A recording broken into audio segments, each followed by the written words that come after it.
I got that Friday feeling. Reporting for duty.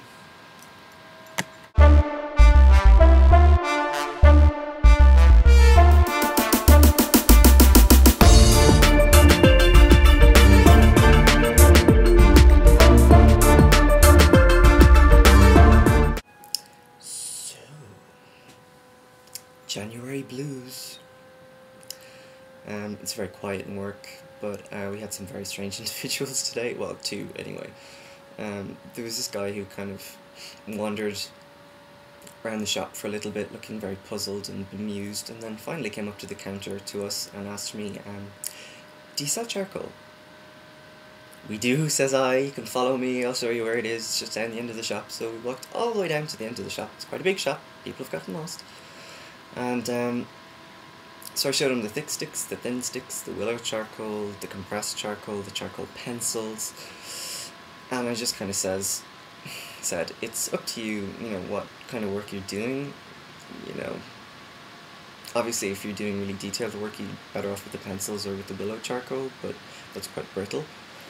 And I kind of yapped on, you know, yada yada yada, blah blah blah, for a little bit, and then I just kind of, you know, let him think about it. And he kind of looks at the charcoal, looks at me, looks back at the charcoal, looks very confused, and says, no, I was looking for barbecue charcoal."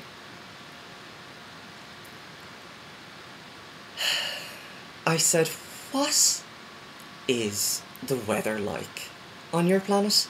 Because it really must be phenomenal." I mean, how much would I have to drink to get there? Then there was the woman with the helicopters. Yeah, now this woman and her son have bought a helicopter. I'll start at the start. At the beginning of the story, and weave my way in. She bought a helicopter for her son, a very expensive one, and it broke. That's fair enough. That can happen. Whatever, it could have been faulty. Who's to say, you know, it was an accident, whatever. She returned it, she said it just wasn't working, it fell off, whatever. So we returned it, and she wanted to exchange it for a new one, exactly the same, so she did. That one broke. She brought it back, she exchanged it for a different one of the same price. And I didn't hear from her, didn't think anything of it. She always had a receipt, that was fine, absolutely no problem. In she comes today. Yeah, the propeller on this is not working. Now, we didn't do anything to it, but when we took it out of the box, it wouldn't fly. It kind of hopped along the ground, but it wouldn't take off properly. And she said, "Now, this is the third time this has happened." And, guess what? She had a receipt. And I said, in maybe not so harsh words, "You're not very good with the whole helicopter thing, are you? The whole looking after it? You're not quite getting the concept." And I said, you know, okay, we'll return it this time, but if you buy another one and something happens to it, I'm afraid we can't return it. Either the woman or the child, or both of them, is an idiot. Because after the third helicopter that you've owned, that you've broken, get a new hobby. 'Cause you're taking the mickey at this point. She lost the plot entirely. She ranted and raved, and her face went red. I thought her head was going to explode. And I said, "There is no need to use that kind of language." Which was a very nice way of saying, "Chill the head, bitch." So she wanted to phone the manager, so I had to phone the manager on her day off when she was sick. And, manager said the exact same thing I did. So she looks completely disgusted, hands me back the phone and says, you know, how we'll never have her custom again. She spent so much money here, but we'll never see her because she just can't believe we're treating her this way, and we're all irresponsible and immature and blah blah blah blah blah, whatever. To which I just kind of smiled and said, "Right.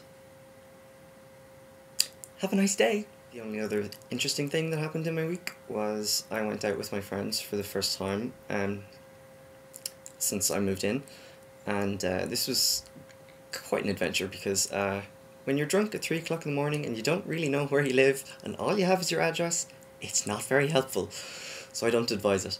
And of course, I got into the taxi with a real dub guy, like, you know, like, how are you doing? Like, how are you, love? Well, he didn't call me love, but, you know, whatever. I can't do the accents. So, he just kind of, was like, right, so where are you going? And I gave him the address, and he said, well, I'm not really sure where that is. And I said, I will find it. It's not that hard. It's just along the Lewis lines. Not really knowing that you couldn't drive along the Lewis lines that way, because it just doesn't go on a road. So it's like, you know, you had to drive around the back to St. James's, and then he wasn't sure which turn to take, and I wasn't sure because I was plastered. And I'm, like, you know, I'm falling asleep in the backseat, just kind of nodding off every now and then, and he's, like, trying to get my attention, going, look, could you call a friend? Could you call your housemate and just see where you live? Because I don't know, you're shit-faced, and you're no fucking help. And I was like, Jesus, there is no need to get hostile. I call my housemate, he doesn't answer because he probably knows I'm rat-arsed. Sure, why would he bother? And I keep falling asleep, and he's just like, look, wake up. And I'm like, yeah, no bother.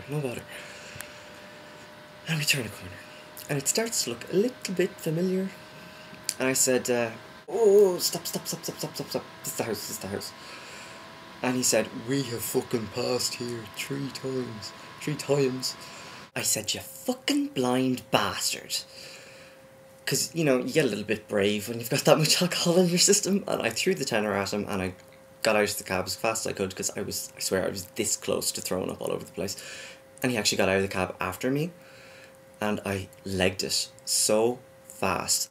I was like zippity-doo-dah, straight to the door, like a freaking drunken roadrunner, zigzagging all over the yard. And I got in that door, and I did not answer that doorbell for the life of me. Not for hell nor money. So the next morning, I was so hungover. I jumped out of bed when the alarm went off. And I had to call a taxi, and I hopped into the taxi as fast as possible. I didn't even have breakfast. And the taxi man goes, where are you going? And I said, Jervis Street, as close to Jervis Street as you can get. Abbey Street is fine. And he said, he was grand. He straightens the rearview mirror, says, oh, for fuck's sake. And I said, what? And I looked at him. It was the same fucking taxi man. I know what you're thinking. You're sitting there and you're asking yourself, how many retarded children did he make fun of in his past life? The answer is probably a lot. Happy Friday.